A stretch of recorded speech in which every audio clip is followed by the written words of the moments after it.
36 വർഷമായിടാ മനസ്സേ ഞാൻ പോലീസില്. ഇതിനിടയിൽ പുറത്ത് അറിയുന്നതും അറിയാത്തതുമായ പല ചെറ്റത്തരങ്ങളും ഞാൻ ചെയ്തിട്ടുണ്ട്. പക്ഷെ അതിനൊന്നും എനിക്ക് ഒരു റിഗ്രറ്റും ഇല്ലടാ.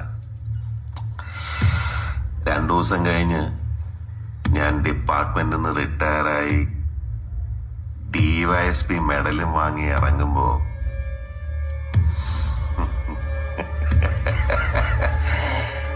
ജോർജ് സാറ് പഴയ ജോർജ് സാറ് തന്നെയാണ്. നീ ആരെയാണ് ഈ പേടിപ്പിക്കുന്നേ? എന്നെ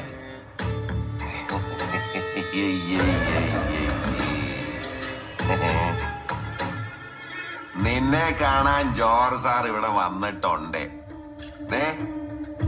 നിന്റെ മുമ്പിൽ ജോർജ് സാർ ഇങ്ങനെ നിൽക്കുന്നുണ്ടേലേ നീ ജോർജ് സാറിനെ ഇനിയും കുറെ അറിയാനുണ്ടറിയാ.